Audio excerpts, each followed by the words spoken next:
Welcome to the Money Collective podcast. We're here to uplift your financial well-being. Your hosts are me, Mel Pearce, and Darlene. We are the co-founders of the Money Collective, and together we have over 50 years of finance and banking experience.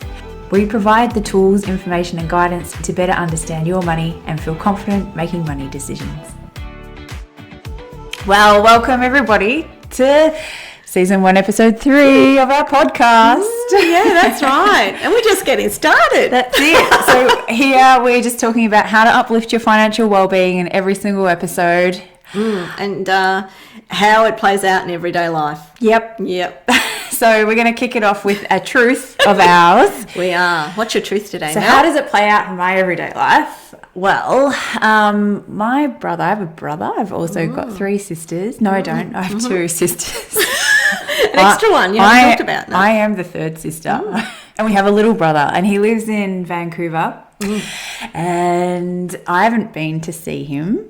And he's lived there for about 5 years. And he's getting married to the beautiful Colleen. Welcome to the family, Colleen. And she's Irish. And I have met Colleen only the one time because they came over to Oz for Christmas.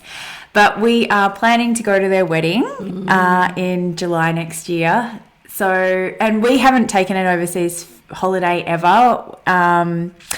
We like to holiday and go on road trips around Australia. So we have to do the passports and all the stuff. Work out the itinerary. We're going to get an RV. Be so cool. And be the crazy families at the Griswolds. We were talking about that at work the other day. And all the family. And it's going to be funny. And I've got a huge, he'll be 18. We're taking an 18-year-old man-child and a 15-year-old daughter, me and my husband, in one car for 4 weeks. Anyway, this is exciting for us. It will be so white. It'll be awesome.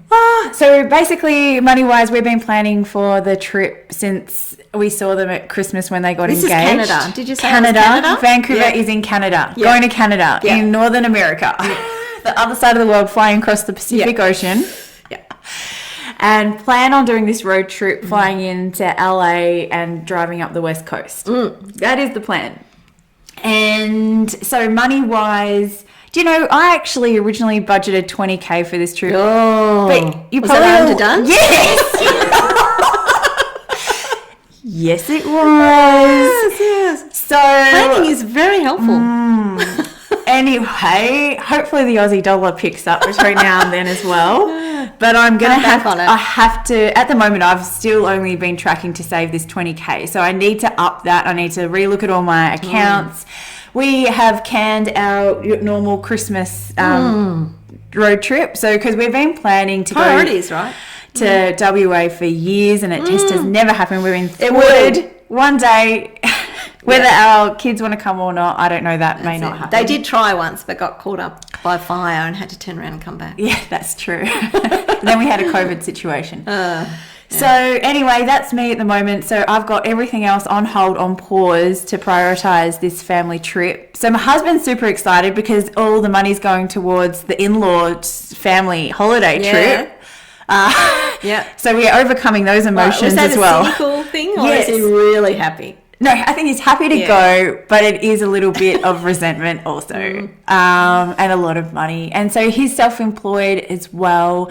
And so planning for that downtime, because we're not income earning during that time. So the time we take off is also important. Yeah, because it's also a time of year that we wouldn't also take off. So all of that, is playing out for us at the moment. How exciting though. My thought when you talk about that, Mel, is the idea of a goal that's really important. And this is really part of financial well-being, because then you've got the burning platform to really, really prioritise your money and where it's going, because you really want this fabulous holiday. So, so if the message for everyone is that's why we feel goals. And they can change all the time. It's not necessarily about the destination, but, sometimes goals are really important. That's really cool. Yeah. Yeah. My truth this week is my family, we're starting to think about whether we move house. So we live in suburbia in Melbourne, and we also bought a van last year, and so Like a caravan? A caravan, so we can go out back and do all the road trips that Mel was talking about, which we also love. But in suburbia, it's sitting on our front lawn at the moment, and we also got a dog in COVID, a beautiful cavoodle. It's my third child, and his name's Apollo, and we don't really have even a backyard for him to run around in. So that's the burning platform to move. I know they seem like small things, but that is the reason. The thing is, our life is really settled where it is. We are close to where we go to work every day and school every day. So it's very convenient where we live, but it just doesn't, have those extra bits and pieces. And background wise, I'm from Tassie, as is Mel, and I grew up in the country, and I really love the rolling hills around me. So it's my safe, good place. So if I could, tip that into the equation, that would be really great. So long story short, we start looking at houses, and if there's any people out there knowing or doing this, it is very addictive. I've found to start getting out there and looking what's available and really trying to think about those things that we really want in a place, and then doing the trade-off to say, okay, well, what are we losing? Is it worth it? So it's going to have to be something really special to do it, and then what you get for your money, and doing those things about how practically it would have to be and whether we can afford it, and all those things. So where I'm at the moment is did a bit of that for every Saturday and Sunday, going to some open homes and getting really excited, then doing the math and saying, oh, maybe it could, maybe it couldn't, even put in a couple of offers, and now I've stepped right back and saying, how about we just sit tight, and I think the spring's coming too, just some other priorities going on, so we'll see. So it sounds like you're the same as me then. It's goals. So you have these big burning goals and platforms will force change. Yep. And then that forces you to look at your money situation and make those plans practically. How are they going to work? Yeah. Yeah. Exactly. So if we don't have goals, there is no change. And I don't know, you must be very satisfied with your life, but it's not very human. That's or right. realistic. That's right. And goals are, financial wellbeing is linked to optimism. So optimistic people, the studies show, have better financial well-being. So having goals and thinking a little bit into the future, and having really some grand helpful. plans are good. So but they also have to be realistic as well. So listening to what our grand plans are, because they are quite grand, yours don't need to be that grand, and mine haven't always been this grand, Yeah, that's right. So And small, mine neither. And this is where you got to stay in your lane too. Yeah, that's right. It's not about comparison at all. And they're little goals, big goals. It doesn't matter. It's just stages of life or what's coming up. Yeah, that's it. So as you've probably figured, we've got children, and today we want to talk about how those relationships around money work with children, and paying it forward to our younger generations. Yes. That is the topic of the day. It is the topic of the day, and I'm really, really passionate about this. It's been one of the most common things people ask us about, because we coach financial wellbeing, is what advice and things we can give for children. So to put a bit of context around that, so we provide one-on-one coaching services where we actually deep dive into somebody's life with them, and it's just fascinating the things that come up. And this one it's been really triggering for us too, because when we see it in other people, we realize what we're doing ourselves. I think absolutely we do. Yeah. And that it's so similar when we hear somebody's story, how similar it is across everyone. And it really helps us to coach too, It's so helpful, because there's nothing right or wrong. It's just, by learning and, reflecting and, and we do have that benefit.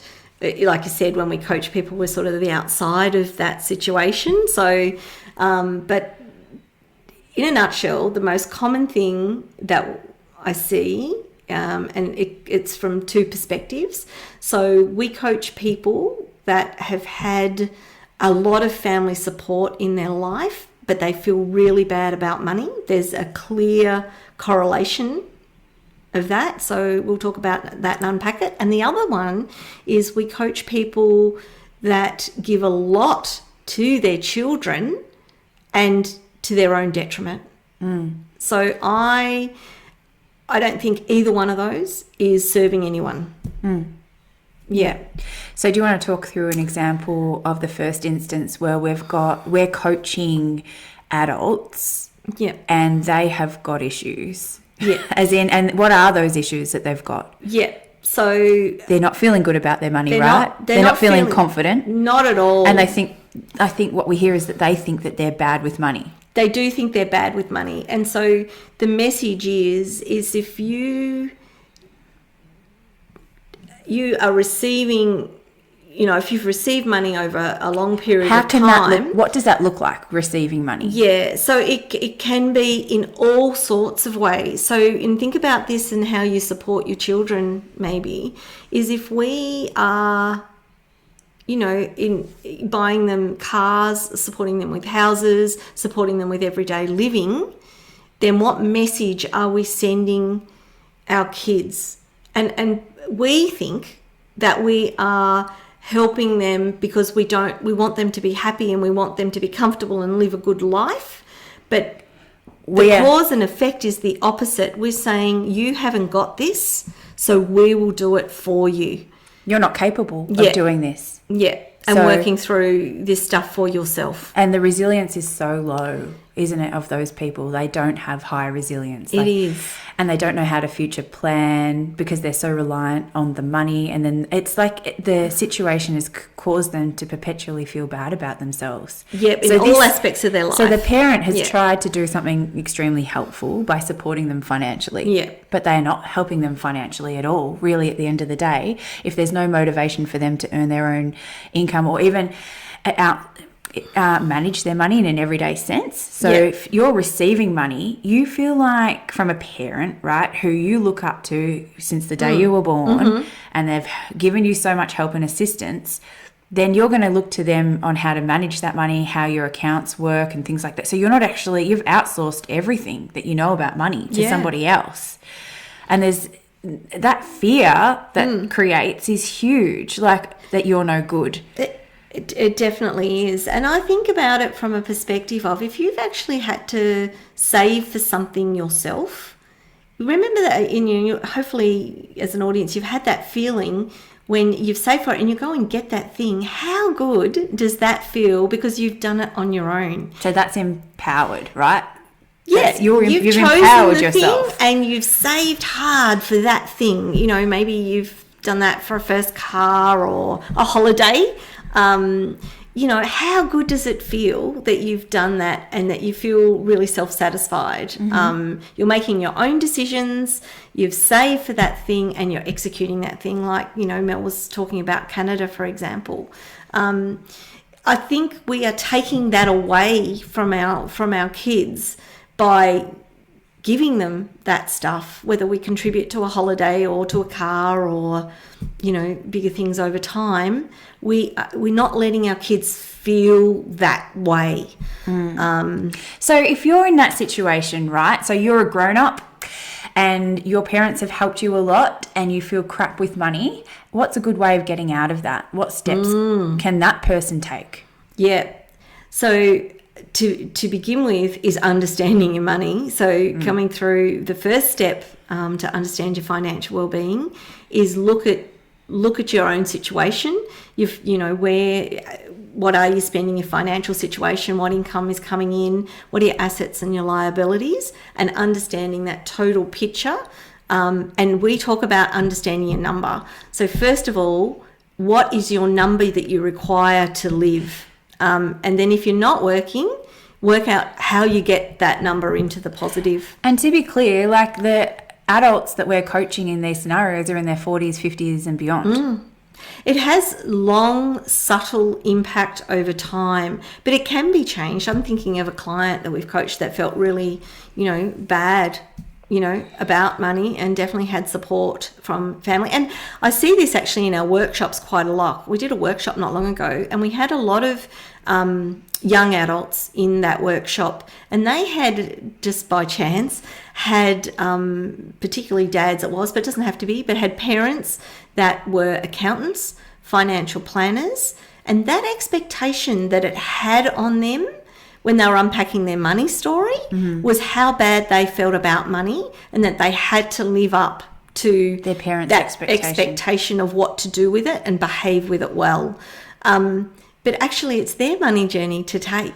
And I've spoken to young adults who are just starting out their careers, and they've had parental assistance, and they're almost doing their job so that their parents are proud of them rather than doing it for themselves. So there's so much obligation tied up with when you receive money. You actually challenged me on this. I did once. You did.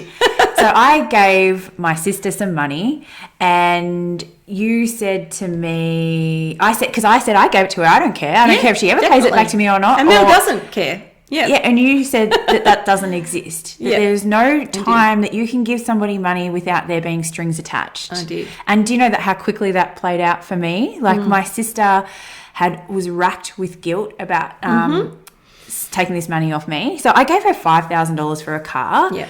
And she had no mode of getting to work. So she's a house cleaner, and she was taking her vacuum cleaner on a bus to get to somebody's house to clean it. And I'm like, that can't be I'm going to help her out, right? Go and get a car. And then she said, it came out, she was super frustrated. Like she'd saved up money to pay me back a lump sum, but then an emergency happened and she needed to spend that money again. And then she felt so bad, I bet. So bad. And then... And Mel didn't even want the money back. No! Dude, sort out your life. It's fine. But that's not how it played out for her. And then she even made the comment that I would never have spent $5,000 on a car. Never would I have done that. So she's thrown that back at me. I let that go. Cool. And it's also like an emotional thing too. So I now agree that you can't give somebody something that's without strings. You can't give people money without strings. There's always strings or impact or cause and effect, and it might play out from the giver or the receiver. Yep, and short term, long term. But there will be impact. Even what are you saying about that relationship? Again, in that case with Mel's sister, I've given you the money. So as a receiver, she might feel, well, I'm not worthy enough and I'm not good enough and I can't do this myself. Yes. So Mel's better than me. Yes, totally. Just by default. Yeah. So it's really important to think about. And that is we're talking about the emotional level of what happens when you are giving money to your kids in different ways, and how that plays out. Can I just tell you how this one played out? How did it? So me and my sister loves the work that we do, and it came down to a story of knowing her number, and she set up an automatic direct debit to my account weekly of $50. But that's what makes her feel empowered. To give the money back, and it's within her control. Yep, definitely.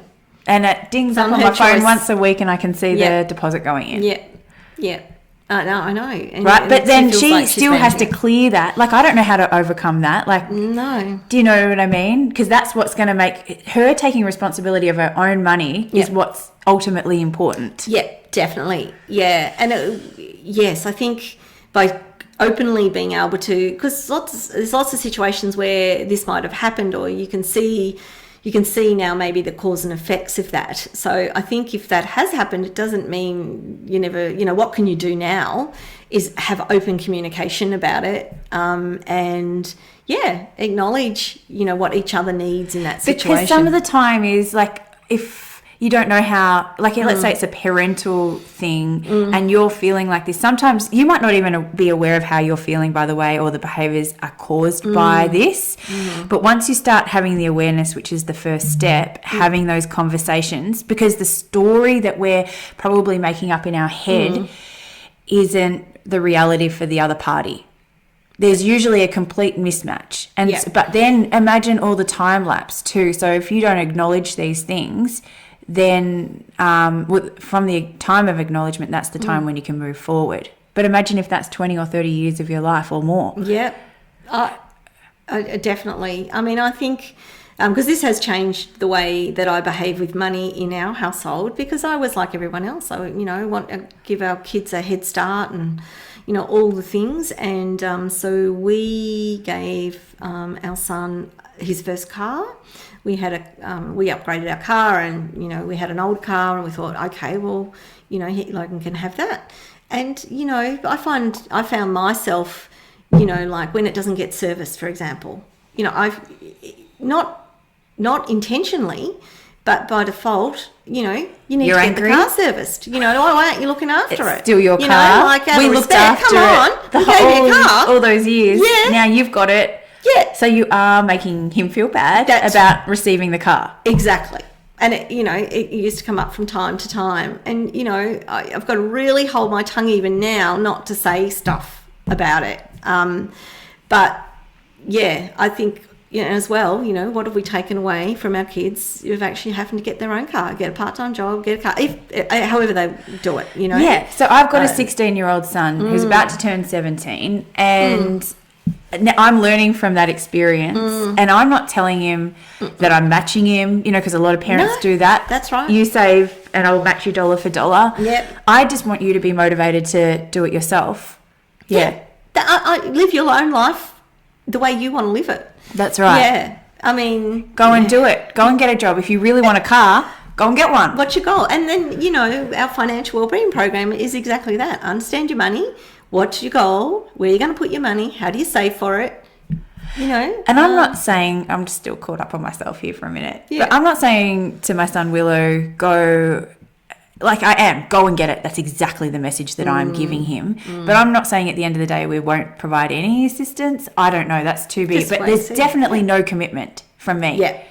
None. I think that is... I want him in that mentality and the mindset that I have to do it on my own. Yeah. I'm responsible for myself. That's right. And the reason we do that is not hard lessons. When I grew up, they'd be what we consider hard lessons. It is a bit hard. Yeah, I know. But no, I actually... Because the opposite is all the just giving it to him, and that's not good. I actually think it's a better path to self-esteem and happiness. And that comes from your own hard all work. that visibility of, our own lives, but, of the people we coach and joining those dots, because that's the most common thing that I see plays out.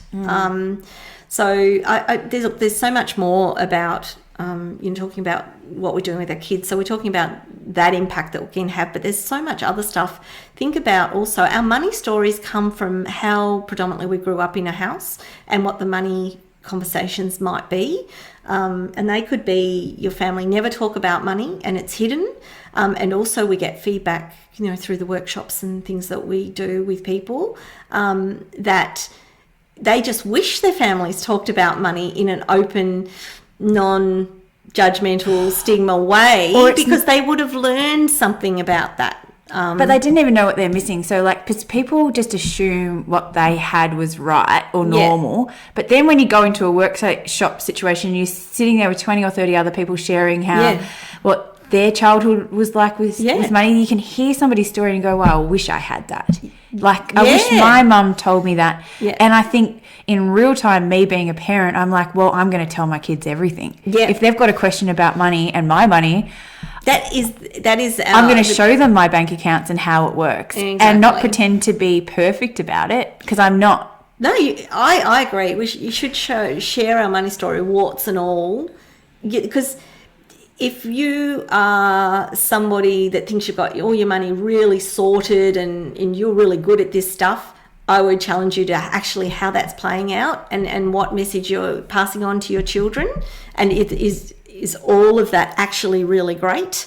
And in the reverse, obviously. And if it is really great to share how you're doing that, break it down. Sit with your children or the young people or your partner and go, hey, I'm really proud of our money situation, how I'm managing it, and these are the accounts. Because in relationships, we call it interdependence, where we are all have some level of understanding and knowing numbers. Mm-hmm. So if one person holds that's what you're saying. If one person says, I'm great at managing money, I've got this, I'm so fabulous, then that could make you feel inferior. Yeah. It feels like I'm never going to do it as well.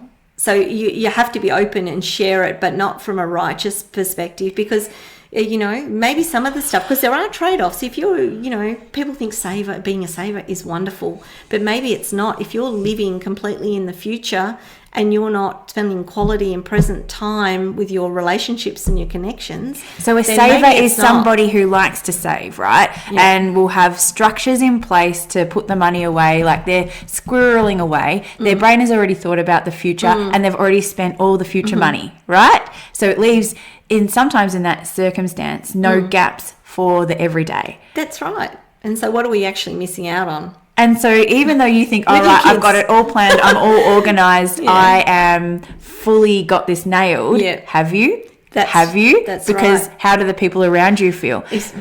What's the relationship with your kids? You know, have you got a good connection? Are you present enough? So if that is you, I love hearing people who say they've got it nailed. People just think that that's the end of the sentence. Oh, no, I'm great with money. I don't need your help. All good.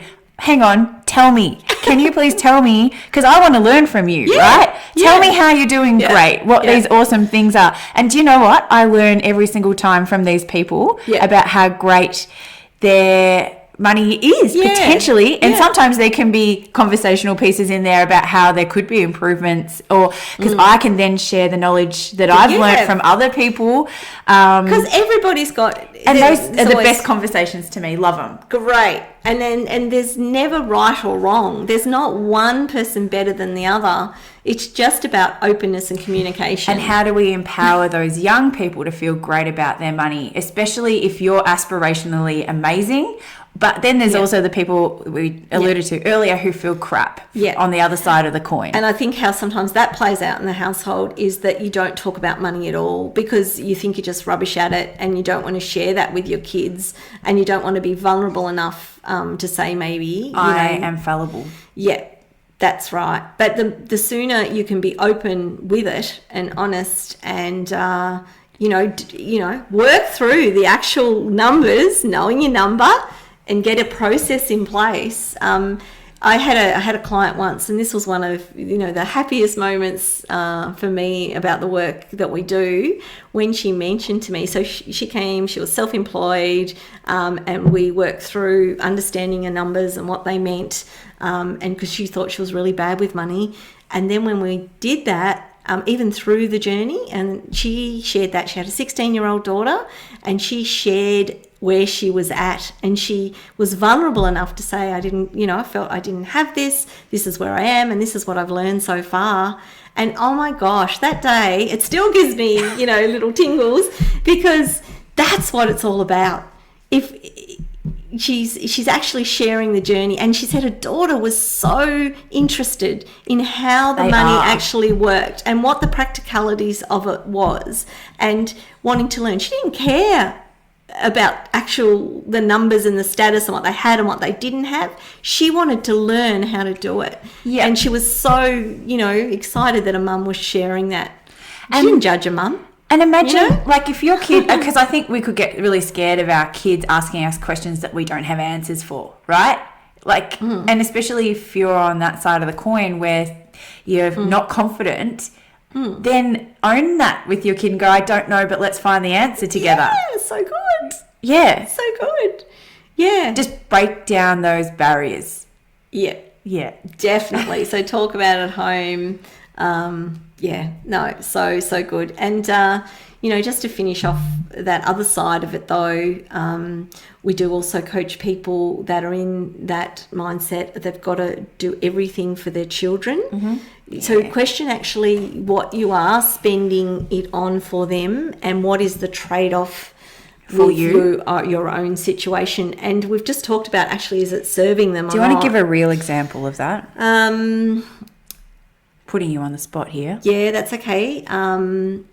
So we coach people. I want to protect people's privacy, that's all. We coach people that might give their adult children monthly allowances, that have jobs, that are working, but they feel like that's their responsibility, and they feel like they're doing good for their kids, right? But for their own situation, they actually have dreams and goals of their own that can't be achieved while that's happening. And, you know, and the kids would just want their parents to be happy, I suspect. Yeah. Yep. That's really good. Yeah. Or thinking that we need to house our children forever too. That's another thing. Yes. You know, so supporting them through their adult, which is a reality, but then also how do we get them into their own houses as well and taking responsibility for that as well? House deposits, guarantees. Yeah. And is that a good thing to do or not? We'll put it on our question and answer list. We can raise that as a good question topic.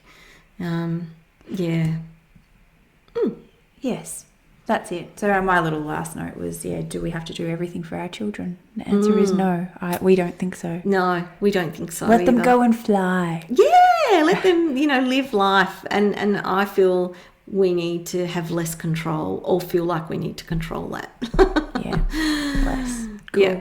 So today we have a question from the audience. Once again, we would like to encourage you to provide us with questions. And in the meantime, because we're at season 3 and we're recording these podcasts very quickly. Episode 3. We want to get to season 3. We will definitely get there, but yes, correct. Yeah. Episode 3, season 1. Yes. Our question has come from an existing client that we have, and I helped her with her home loan, and a requirement of taking out that loan was to close her credit card.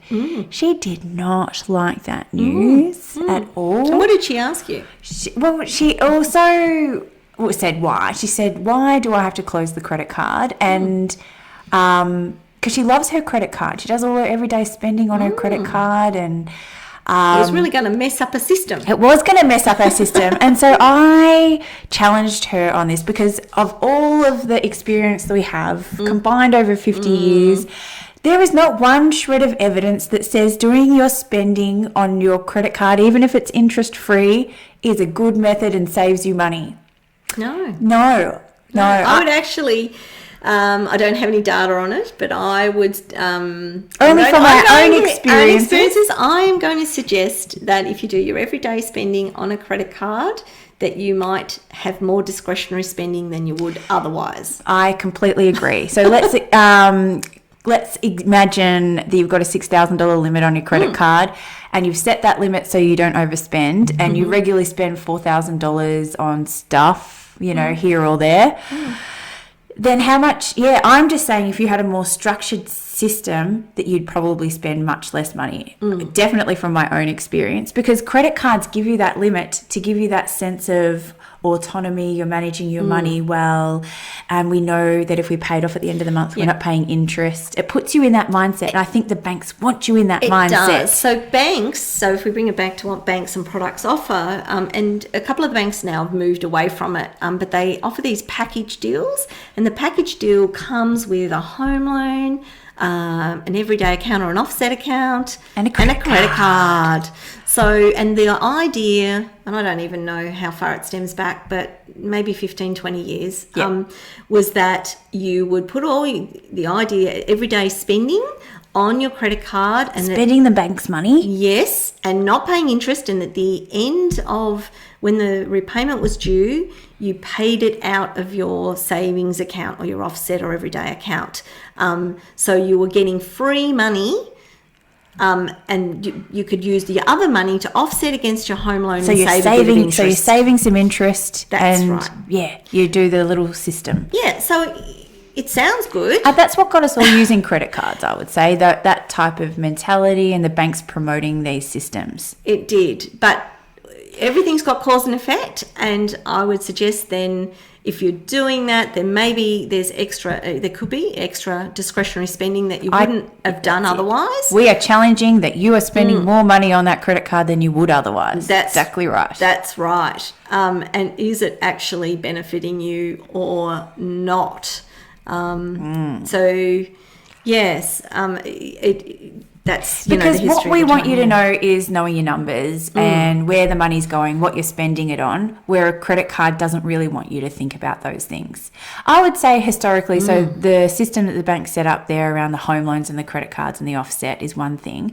But then also, like I'm thinking back around the same time, a credit card was the only way that originally we could buy things online. We didn't have these Visa debit cards, which are great now. So historically we have these credit cards, and then our parents have credit cards, so we need a credit card. But do we need a credit card? I don't think we need credit cards. There are so many other options. Well, the other thing a credit card does, like if you step right back out of the situation, it means you're spending before you pay for something. So it's almost you're catching up, versus if you save before you spend. That's right. And so that would be a mindset of being maybe more thoughtful of what you're spending. Yeah. That's right. Yeah. And so we really advocate for a system with your bank accounts where you have bank accounts that set up and support your lifestyle, where you're managing and tracking your money as well, where it's going, because that's going to give you the most control over making future decisions. Definitely. The time I do see it work, and again, your system and your structure has to be tailored to you and your needs, is where fixed expenses only are coming out of your credit card. So what I mean by that are things that could go on a direct debit that you have to have for mandatory living. And you don't use it for discretionary spending. You just it automated. You can put the credit card away in the drawer. You don't need it, but automatically those things are happening. I just want to round it off with a little comment around rewards, because people say, "Oh, hang on, because I'm getting all my rewards points," and I have added this up. Like the rewards programs out there. You spend a shitload of money. You're going to spend so much more money, and then they get you in that mentality. Getting my rewards points. Tap, tappity, tap, tap. You don't even know how much it's It promotes you spending more money. And then the discounts and benefits you get do not outweigh the extra spending that you've done. You've got to spend a lot to be of benefit. Yeah, and then really is it of benefit? Anyway, that's it's a bit right. Counterintuitive, isn't it? Yes. Anyway, keep it simple. Stupid. Yeah, that's right. The other thing, though, just to cover off, our client asked, why did she have to close the credit card? From a bank perspective, why did she have to close the credit card? She had to close the credit card to show affordability, because if you don't pay your credit card off every month and you do have that $6,000 limit, then they're going to account for 0.8%, I think, that they allocate as a monthly expense to you. So she couldn't afford to pay the interest back on a credit card plus the home loan. So the bank said, please close your credit card in the event that you are unable to manage that credit card and you're paying interest back on it. Yeah. You cannot afford that, as well as your everyday living expenses plus the new home loan that you have applied for. Yeah. And from if you like, when you apply for a bank and they're working out the max, your borrowing limits or how much you can borrow, just as a rough guide, every $1,000 worth of credit card is about $5,000 from a home loan. So if you've got a $5,000 limit, it means you can probably borrow $25,000 less on your home loan. Yep. Very, very good. So the last little segment we have is a little provocative question to get you thinking about something in the meantime, other than all of the great content that you've just heard today about your children and our younger generation. Yep. So our question to you is, what money supports are currently available to you, and when would you use a money coach versus a counsellor or a financial advisor? When would you use those three services, and what are they for? We'll leave that with so you to ponder, and that will be our topic next episode. Excellent. Well, thank you so much for listening along today, and we'll chat to you then. See ya. At The Money Collective, we provide financial wellbeing, premium coaching, mortgage broking and workplace financial wellbeing programs, which we couldn't do without the seamless support of our fabulous team. If you'd like to find out more, head to themoneycollective.com.au or our socials to take action and engage our services. In our Facebook group, join the conversation and help us break down the taboo around money. All content in this podcast is for educational purposes only and is general in nature. For tailored personal advice, please seek out a professional.